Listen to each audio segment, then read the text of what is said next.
चलिए अब question number 6 है, उसको स्टार्ट करने जा रहे हैं। तो क्वेश्चन नंबर 6 हमसे यह कह रहा है कि एक आयताकार खेत का विकर्ण उसकी छोटी भुजा से 60 मीटर अधिक लंबा है। यदि बड़ी भुजा छोटी भुजा से 30 मीटर अधिक हो तो खेत की भुजाएं ज्ञात कीजिए। तो यहाँ पर देखो बहुत ही सिंपल है, इसको बस आपको समझने का जो तरीका है वो दिमाग के अंदर आ जाना चाहिए। तो सबसे पहले देखिए डायग्राम के बेस पर ही हम जो है इसको सॉल्व करने वाले हैं, ठीक है ना। तो सबसे पहले जो है आप एक आयताकार यानी आयत आकार की एक आकृति बनाइए जिसको हमें मानना है एक आयताकार खेत, ठीक है ना। तो देखो मैं इसको ऐसे लिख सकता हूँ या फिर जो इसको इस तरह से आपको जो है बनाना है आयत की आकृति जिसमें आमने सामने की भुजाएं बराबर और प्रत्येक कोण समकोण नजर आते हो। तो फिलहाल हम इसको जो है आयताकार खेत मान रहे हैं, तो बनाना तो आयत के जैसा ही है। तो अब जो है क्वेश्चन के लैंग्वेज पर आते हैं।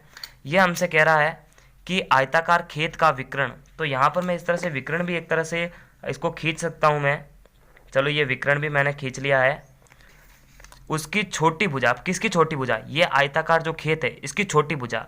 अब देखिए ये होती है चौड़ाई और दूसरी जो होती है वो होती है लंबाई। तो देखिए लंबाई हमेशा जो है चौड़ाई से अधिक होती है। तो अगर ये आयताकार खेत है तो इसमें सबसे छोटी भुजा कौन सी है, फिक्स है कि इसकी चौड़ाई सबसे छोटी भुजा है। तो यहाँ पर मैं लिखना चाहूँगा एक बार, माना कि आयताकार खेत की सबसे छोटी जो भुजा है वो उसकी चौड़ाई तो है, तो इसको कॉस्टिक में लिख सकता हूँ मैं, चौड़ाई बराबर, अब कोई यहाँ पर दे नहीं रखी है तो उसको अपन x ही मानेंगे। तो यहाँ पर x मान लेते हैं, x मीटर, चलो ये मीटर ही मानेंगे क्योंकि ये सारी मिनट जो है मीटर में दे रखी है। तो x मीटर, ठीक है ना। तो उसकी चौड़ाई जो है सबसे छोटी भुजा है उसको हम x मान रहे हैं। अब देखिए ये हमसे कह रहा है कि उसका जो विकर्ण है वो छोटी भुजा से 60 अधिक है। तो देखो ये विकर्ण जो है इससे 60 अधिक है, तो कैसे लिख सकता हूँ इसको मैं, x प्लस 60, सही है। तो इसका विकर्ण, अतः विकर्ण जो है छोटी भुजा से 60 अधिक है। इसका मतलब छोटी भुजा के अंदर 60 अधिक जुड़ता है, तो ये x प्लस 60 मीटर हो गया। उसके बाद में कहता है यदि बड़ी भुजा छोटी भुजा से 30 मीटर अधिक है। बड़ी भुजा कौन सी होगी, ये लंबाई, ये बड़ी भुजा होगी, ये छोटी भुजा से 30 अधिक है, इसका मतलब x प्लस 30। तो यहाँ पर लिखेंगे अपन बड़ी भुजा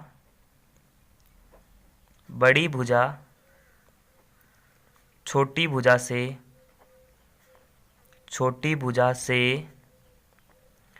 30 मीटर अधिक है। तो इसको कैसे लिखेंगे अपन, x प्लस 30 मीटर। तो इसका मतलब लेंथ हमारे पास में आ चुकी है x प्लस 30 मीटर। अब देखिए इसको कैसे ज्ञात करेंगे अपन, सिंपल तरीका ये है। तो देखिए यहाँ पर अगर हमारे पास में, अब देखना आप आयत के अंदर क्या होता है कि आमने सामने की भुजाएं बराबर होती है।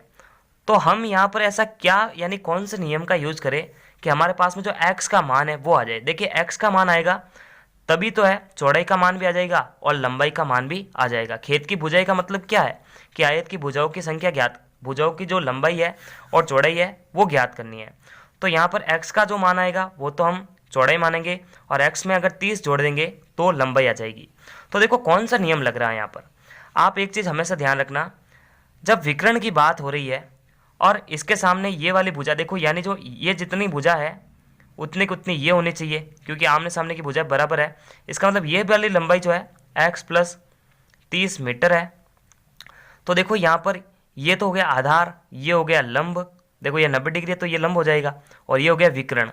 तो यहाँ पर देखो पाइथागोरस प्रमेय का यूज कर सकते हैं। तो यहाँ पर देखो अगर मैं इसको नामांकन कर दूँ थोड़ा सा, ए ओ बी और ए ओ बी सी, ठीक है ना। अगर मैं इसको नामांकन कर दूँ इस तरह से तो सी बी बराबर ए ओ, सी ए बराबर बी ओ, तो आमने सामने की भुजाएं बराबर होती है। तो हम क्या करेंगे यहाँ पर लिखेंगे समकोण त्रिभुज ए ओ बी में, क्योंकि हमेशा समकोण त्रिभुज के अंदर ही जो है पाइथागोरस प्रमेय का यूज होता है। तो यहाँ पर मैं लिख सकता हूँ इसको समकोण त्रिभुज AOB में, तो यहाँ पर अपन जो है पाइथागोरस प्रमेय का यूज कर सकते हैं। तो समकोण त्रिभुज AOB के अंदर PTO थ्योरम से, तो यहाँ पर देखो पाइथागोरस प्रमेय को शॉर्ट फॉर्म में हम लिखते हैं PTO प्रमेय से। तो यहाँ पर ये क्या होने वाला है, कर्ण स्क्वायर बराबर लंब स्क्वायर प्लस आधार का स्क्वायर, ठीक है ना। तो यहाँ पर देखो कर्ण कौन सा है, लंब कौन सा है और आधार कौन सा है।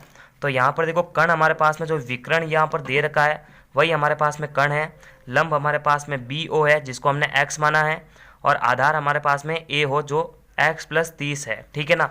तो ये यहाँ पर अप्लाई कर देते हैं और इनके मान निकाल देते हैं। तो यहाँ पर विकर्ण जो है वही उसका कर्ण है, तो यहाँ पर देखो x + 60। तो यहाँ पर देखिए कर्ण कौन सा होगा, एक बार मैं जो है AOB के अंदर आपको वापस एक बार बताना चाहूँगा।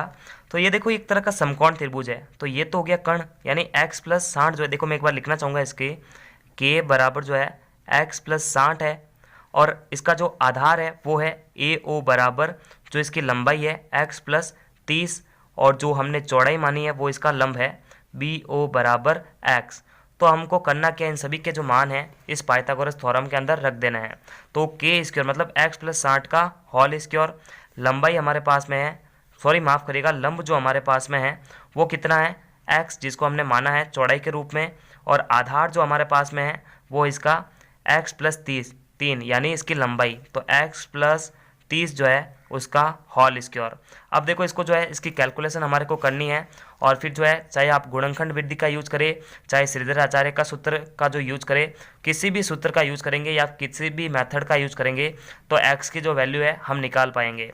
तो यहाँ पर देखो ये a + b का होल स्क्वायर, ये यहाँ पर भी a + b का होल स्क्वायर बन रहा है, तो इसको अपन चेक कर सकते हैं इस तरह से, a + b का होल स्क्वायर बराबर a² + 2ab + b का स्क्वायर। तो यहाँ पर जो है इसकी कंपैरिजन यहाँ से इसके अंदर अप्लाई करते हुए करेंगे। तो यहाँ पर देखिए x + 60 का स्क्वायर, मतलब देखिए a का स्क्वायर तो x का स्क्वायर प्लस 2ab, तो देखिए 2 × x × 60 तो कितना हो जाएगा 120 + x, या सॉरी × x प्लस 60 का स्क्वायर यानी b का स्क्वायर, तो देखो ये तो 3600 हो जाएगा बराबर x²।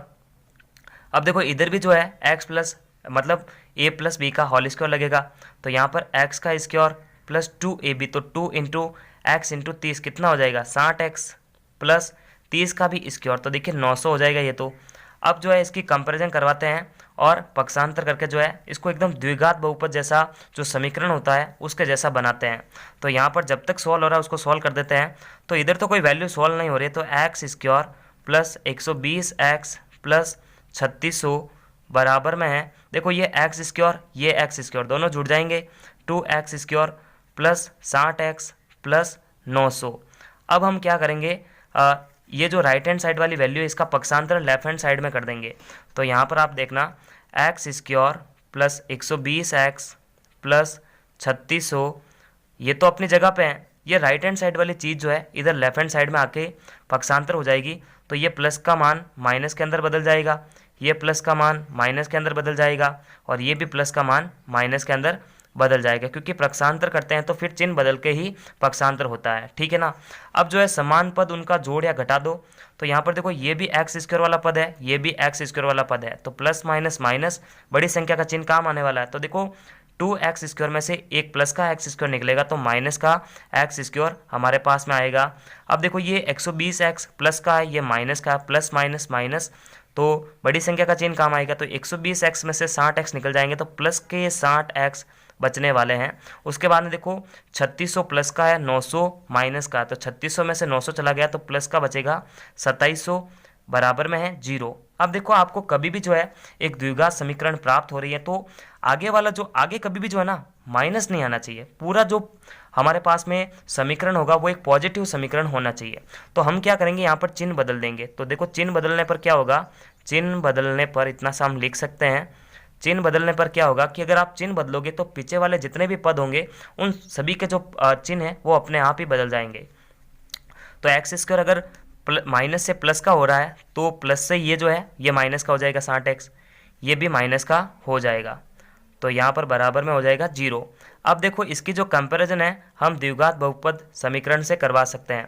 तो यहाँ पर देखिए अगर आपको गुणनखंड आ रहे हैं यानी गुणनखंड का जो मेथड है वो समझ में आ जाते हैं तो ठीक है, अगर ये समझ में ना आए तो श्रीधर आचार्य का जो सूत्र है उसका यूज करते हुए भी जो है x का मान निकाल सकते हैं। तो फिलहाल हमारे को जो है आपको देखिए दिमाग के अंदर रखना, 2700 दिमाग के अंदर आ जाए तो उसके दो टुकड़े हमारे को मिल रहे हैं 60 और माफ़ करिएगा 90 और 30।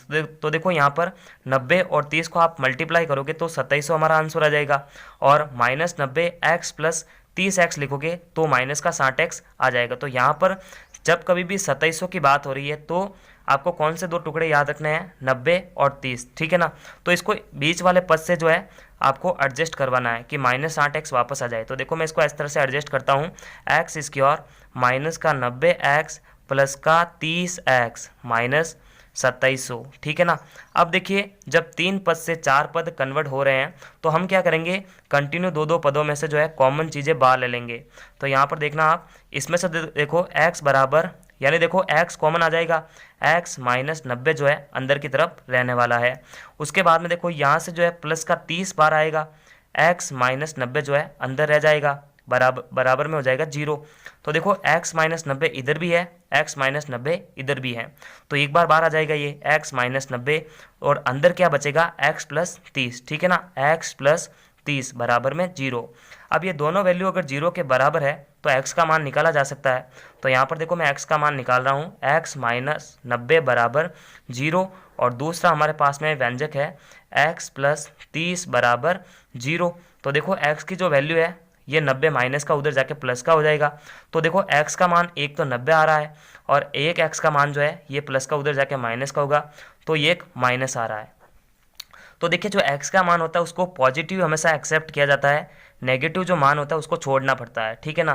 तो x बराबर हमारे पास में 90 आ चुका है। अब हम जो है आयताकार खेत की जो भुजाएं हैं वो ज्ञात कर सकते हैं। तो देखो हमने क्या माना था, इसको एक को तो x माना था, तो यहाँ पर जो इसकी चौड़ाई है वो तो 90 निकल चुकी है और अगर हमने इसकी जो है लंबाई अगर x प्लस 30 मानी है तो x का मान यहाँ पर शिफ्ट करेंगे तो देखो 90 प्लस 30 तो देखो कितना आ रहा है 120 मीटर। इसका मतलब इस खेत की जो भुजाएं हैं लंबाई और चौड़ाई हमने ज्ञात कर लिया है। चौड़ाई हमारे पास में हो गई 90 और लंबाई हमारे पास में हो जाएगी x प्लस 30 यानी 90 प्लस 30 बराबर 120 मीटर, ठीक है ना। तो 120 मीटर तो हो गई इसकी लंबाई और इसकी चौड़ाई जो है 90 मीटर हो जाती है। तो देखिए इस प्रोसेस का यूज़ करते हुए जो है हमें इस खेत की जो भुजाएं हैं वो ज्ञात करनी है। तो नमस्कार, थैंक्स फॉर वॉचिंग और पूरे चैप्टर की प्लेलिस्ट की लिंक आपको वीडियो के डिस्क्रिप्शन बॉक्स में मिलेगी, वहाँ जाकर आप बैक टू बैक सारे वीडियोस देख सकते हैं। तब तक के लिए लाइक, सब्सक्राइब और शेयर करें। नमस्कार।